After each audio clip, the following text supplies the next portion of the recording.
তামিম সৌম্যর দুর্দান্ত ব্যাটিংয়ের পরও যে কারণে ব্যর্থ হয়ে বাংলাদেশের মিডল অর্ডারের ব্যাটসম্যানদের ব্যর্থতা নিয়ে একে বললেন ইনজুরি কাটিয়ে ফেরা সৌম্য সরকার।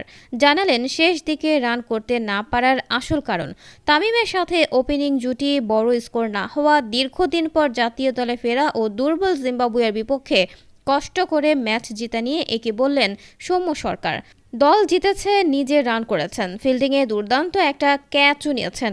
চোট থেকে সুস্থ হয়ে জাতীয় দলে ফেরা সৌম্য সরকার জিম্বাবুয়ের বিপক্ষে চতুর্থ ম্যাচে যা চেয়েছেন তার প্রায় সবই পেয়েছেন।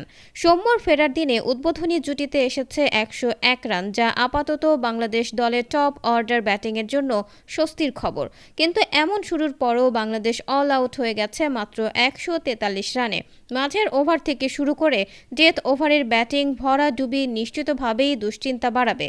আর এমন ব্যাটিংয়ের কী ব্যাখ্যা, সেটা ব্যাটসম্যানরাই ভালো বলতে পারবেন।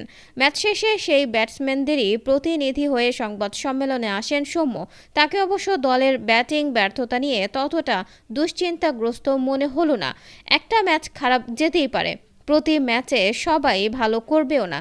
আগের ম্যাচগুলোতে ওরাই কিন্তু ভালো করেছে, আশা করছি পরের ম্যাচে ওরা ঘুরে দাঁড়াবে। পরে অন্য এক প্রশ্নের উত্তরে এটাও বলেছেন, বল পুরনো হওয়ার পর ব্যাটিং একটু কঠিন মনে হয়েছে। ওই সময় যদি 10 থেকে 15 রানের একটা ছোট্ট জুটি হতো তাহলে সেটা ইনিংসের শেষে আমাদের কাজে লাগতো। টি-20তে যে কোনো কিছু সম্ভব, সেই উদাহরণ দিয়েই সৌম্য বলেন, টি-20তে প্রতি বলেই পরিস্থিতি বদলে যেতে পারে। তামিম ও আমি যেভাবে খেলছিলাম 7 থেকে 8 বলের মধ্যে মনে হয় আমরা আউট হয়েছিলাম। ওই সময় যে তাওহিদ কিন্তু অমন ব্যাটিং করে। আজকে হয়তো ওর ওই শটটা ছক্কা হয়নি, ওই সময়টা স্পিনাররা যখন বল করছিল ভালো বোলিং করছিল। তানজিদ হাসানের সঙ্গে 17 রানের উদ্বোধনী জুটি এই ম্যাচে বাংলাদেশ দলের একমাত্র স্বস্তি। প্রথম দিকে আমি আর তানজিদ যখন খেলছিলাম তখন বল ব্যাটে ভালো আসছিল।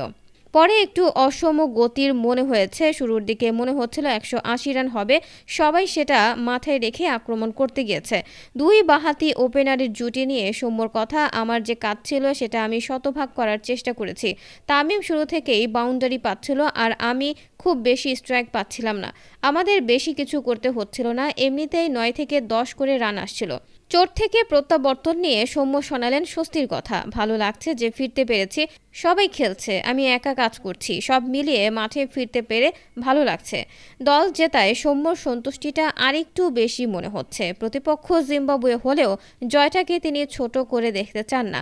ম্যাচ জেতাটা খুশির ব্যাপার, সেটা যে দলের সঙ্গেই হোক। জয়ের অভ্যাসটাও জরুরি, তবে এটাও ঠিক জিম্বাবুয়ের এই দলের বিপক্ষে জয়গুলো হচ্ছে কষ্টার্জিত। সৌম্যদের ভাবতে হচ্ছে সেটা নিয়েও, কেমন ক্রিকেট খেলছে সেটাও গুরুত্বপূর্ণ। সামনে যেহেতু বিশ্বকাপ, আমরা কোন ম্যাচে কোন পরিকল্পনা নিয়ে খেলবো দলের ভেতরে সেসব নিয়েও আলোচনা আছে। প্রিয় দর্শক বন্ধুরা, আপনি কি সৌম্যর সাথে একমত? আপনাদের গুরুত্বপূর্ণ মতামতটা অবশ্যই নিচের কমেন্ট বক্সে লিখে জানাবেন। আর ভিডিওটা ভালো লাগলে লাইক দিয়ে শেয়ার করে দিবেন বন্ধুদের মাঝে।